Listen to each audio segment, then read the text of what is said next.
नमस्कार, मेरा नाम है शिवेंद्र। ब्लॉकबस्टर फिल्म पुष्पा जो हाल ही में रिलीज हुई थी, उसमें लाल चंदन का जिक्र सोने के तौर पे किया जाता है। फिल्म में जो कुछ भी बताया गया है वह बिल्कुल सच है। फिल्म की कहानी इसके इर्द गिर्द घूमती है। आइए विस्तृत चर्चा करते हैं कि लाल चंदन कहाँ पाया जाता है, इसका प्रयोग कहाँ किया जाता है, लाल चंदन इतना महंगा क्यों है और भारत में इसे छुपा हुआ सोना किस कारण से कहते हैं। इन सब टॉपिक पे आज हम चर्चा करेंगे। जैसा कि आप लोग स्क्रीन पे देख रहे होंगे, यह लकड़ी जो स्क्रीन पे दिख रही हुई है यह लाल चंदन है। लाल चंदन की अंतर्राष्ट्रीय बाज़ार में कीमत बहुत ज़्यादा है क्योंकि इसकी उपलब्धता बहुत कम है और चीन में इसकी मांग बहुत ही ज़्यादा है।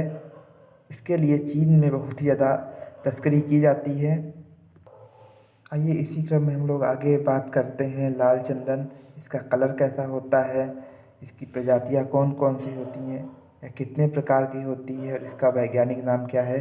इन सब के माध्यम से हम लोग लाल चंदन के बारे में विस्तृत अध्ययन करेंगे। रक्त चंदन या लाल चंदन। रक्त चंदन लाल रंग का होता है। कहा जाता है कि रक्त चंदन को सेब और शाक्त मत को मानने वाले अधिक प्रयोग करते हैं। बता दें कि पीले चंदन का इस्तेमाल वैष्णव मत को मानने वाले लोग करते हैं। पूरे विश्व में चंदन की 16 प्रजातियाँ होती हैं। इसमें सेतलम एल्बम प्रजाति सबसे सुगंधित और औषधि युक्त होती है। रक्त चंदन का वैज्ञानिक नाम टेरोकार्पस सैटिनस है। इसकी लकड़ी लाल होती है। इसमें सफ़ेद चंदन की तरह कोई महक नहीं होती है।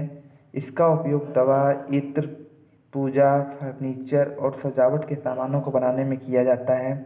कई लोग प्राकृतिक रंग और शराब बनाने में भी इसका प्रयोग करते हैं। जैसा कि यहाँ पे चंदन के बारे में जिक्र किया गया है, तो आइए हम लोग जानते हैं चंदन कितने प्रकार के होते हैं। चंदन 3 प्रकार के होते हैं। लाल चंदन, जिसका वर्णन हम लोग यहाँ कर रहे हैं, पीला चंदन और सफ़ेद चंदन। इसी क्रम में हम लोग आगे जानते हैं कि यह किस प्रदेश में पाए जाते हैं, इसकी ऊंचाई क्या होती है, अंतर्राष्ट्रीय बाज़ार में इसकी कीमत क्या है। इन सबको हम इस स्लाइड में जानेंगे। रक्त चंदन के पेड़ मुख्य रूप से तमिलनाडु और आंध्र प्रदेश में पाए जाते हैं। उसमें भी 4 जिले चित्तूर, कडप्पा, कुरनूर और नेल्लोर में फैले शेषाचलम की पहाड़ी में प्रचुर मात्रा में पाए जाते हैं। इसके पेड़ की औसत ऊंचाई 8 से 10 मीटर होती है। माना जाता है कि इसकी लकड़ी का घनत्व ज़्यादा होता है। रक्त चंदन की डिमांड अंतर्राष्ट्रीय बाजार में काफ़ी है। ऐसे में रक्त चंदन के पेड़ों की सुरक्षा काफ़ी महत्वपूर्ण होती है। खास बात है कि इसकी पहचान को लेकर भी काफ़ी सतर्कता बरती जाती है। इसकी सबसे बड़ी पहचान इसका घनत्व होता है, जिसकी वजह से यह पानी में तेज़ी से डूब जाती है। कीमत ज़्यादा और डिमांड ज़्यादा होने के साथ साथ उत्पादन कम होने की वजह से इसकी खूब तस्करी होती है। ऐसे में 2.25 लाख हेक्टेयर इलाके में फैले शेषाचलम की पहाड़ियों की सुरक्षा काफ़ी अहम होती है और यहाँ तस्करी करते पाए जाने पर 11 साल की सज़ा सुनाई जा सकती है। अगर सुरक्षा की दृष्टि से ध्यान दें तो शेषाचलम की पहाड़ी की सुरक्षा करने के लिए स्पेशल टास्क फोर्स का गठन किया गया है, जो कि इस चंदन यानी कि शेषाचलम की पहाड़ियों की सुरक्षा में दिन रात लगे हुए हैं। जैसा कि आप लोग मैप पे देख रहे होंगे, आंध्र प्रदेश और तमिलनाडु यही वह स्थान है जहाँ पे रक्त चंदन पाया जाता है और यहीं पे शेषाचलम की पहाड़ियाँ पाई जाती हैं जिस पे रक्त चंदन पाया जाता है। आइए इसी क्रम में आगे चर्चा करते हैं। सरकार के अनुसार सरकार क्या कहती है। आंध्र सरकार के वन विभाग की वेबसाइट के मुताबिक चीन, जापान, सिंगापुर, ऑस्ट्रेलिया, संयुक्त अरब अमीरात और कुछ पश्चिमी देशों में करीब 400 व्यापारी बोली लगाते हैं। इसमें लगभग 150 चीनी कारोबारी होते हैं। चीन में 14वीं व 17वीं शताब्दी के मध्य तक राज करने वाले मिंग वंश में इसकी काफ़ी मांग थी। वहीं जापान में भी इसकी काफ़ी मांग थी। वहाँ शादी के वक्त दिए जाने वाले पारंपरिक वाद्य यंत्र के लिए लाल चंदन इस्तेमाल होता था, लेकिन परंपरा धीमे धीमे खत्म हो रही है। यहाँ पर एक पॉइंट बताया गया है कि कुछ पश्चिमी देशों में करीब 400 व्यापारी बोली लगाते हैं और इसमें लगभग 150 चीनी कारोबारी होते हैं। आप इस बात से अंदाज़ा लगा सकते हैं कि चीन में लाल चंदन किस प्रकार महत्वपूर्ण योगदान देता है। इसी कारण चीन में तस्करी सबसे ज़्यादा लाल चंदन की भारत के द्वारा की जाती है। आइए इसी क्रम में हम लोग आगे जानते हैं कि लाल चंदन इलाज में कैसे महत्वपूर्ण योगदान निभाता है। इलाज के पर्पज से अगर ध्यान दें तो ब्रेस्ट कैंसर में इसका उपयोग किया जाता है।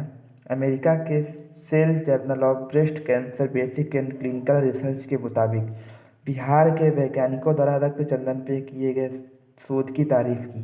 वैज्ञानिकों ने रक्त चंदन में मौजूद प्रतिरोधक क्षमता के बारे में नई खोज की है।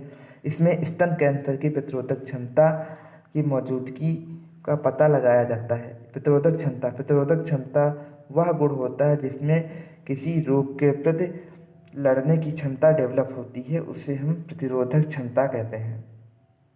रक्त चंदन की खेती के लिए किस प्रकार की मिट्टी आवश्यक होती है? किस प्रकार की मिट्टी में रक्त चंदन का पैदावार ज़्यादा होता है? रक्त चंदन की खेती सभी तरह की मिट्टी में हो सकती है, लेकिन रेतीली मिट्टी, चिकनी मिट्टी, लाल मिट्टी, काली दानेदार मिट्टी, इसके पेड़ अच्छे से बड़े होते हैं। इसकी खेती ऐसी जगह पर नहीं हो सकती जहाँ पानी का जमाव होता है। सरकारी निर्देश के अनुसार चंदन की लकड़ी को 12 साल से पहले नहीं काटा जा सकता।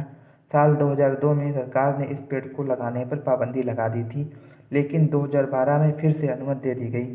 सरकार ने यह साफ तौर पे कह दिया है कि इसकी चोरी होने पर सरकार या कानून मदद नहीं कर सकता। इसकी सुरक्षा की जिम्मेदारी खुद उठानी होगी और इस पेड़ को काटने के लिए फॉरेस्ट डिपार्टमेंट की अनुमति लेनी होगी। इस लकड़ी को फॉरेस्ट डिपार्टमेंट ही बेचता है और आपको पैसे दे देता है। यानी कि आप अपने खेत में चंदन की लकड़ी लगाते हैं तो इसकी अनुमति फॉरेस्ट डिपार्टमेंट से लेनी होगी, और जब पेड़ को अपना कटवाना होगा तो फॉरेस्ट डिपार्टमेंट से अनुमति लेकर ही पेड़ को कटाया जा सकता है। अगर आप बिना अनुमति के पेड़ को कटवाते हैं तो आपके तहत कार्रवाई हो सकती है फॉरेस्ट डिपार्टमेंट के द्वारा। रक्त चंदन पूरे विश्व में केवल भारत में पाया जाता है, जिसके कारण तस्करी सबसे ज़्यादा होने की चिंता होती है। आइए जानते हैं रक्त चंदन की तस्करी कैसे होती है। रक्त चंदन की तस्करी सड़क, जल, वायु तीनों रास्तों से होती है। कुछ तस्कर पकड़े जाने के डर से कई बार पाउडर के रूप में भी तस्करी करते हैं। फर्नीचर, औषधि और पारंपरिक वाद्य यंत्र के लिए इसका काफ़ी खरीद फरोख्त होता है। ताकि आप लोग पूरे टॉपिक में देखें कि रक्त चंदन किस प्रकार अहम रोल निभाता है, और आप लोग यह भी जान चुके होंगे कि क्यों रक्त चंदन को भारत में छुपा हुआ सोना कहते हैं। रक्त चंदन को भारत में छुपा हुआ सोना इसलिए कहते हैं क्योंकि पूरे विश्व में भारत ही ऐसा देश है जहाँ पर रक्त चंदन पाया जाता है। और यह रक्त चंदन पूरे भारत में ही नहीं पाया जाता है, केवल 2 राज्यों में पाया जाता है, जिसके कारण इसकी मांग ज़्यादा है परंतु सप्लाई कम है। इसलिए रक्त चंदन की डिमांड अंतर्राष्ट्रीय बाजार में बहुत ज़्यादा है।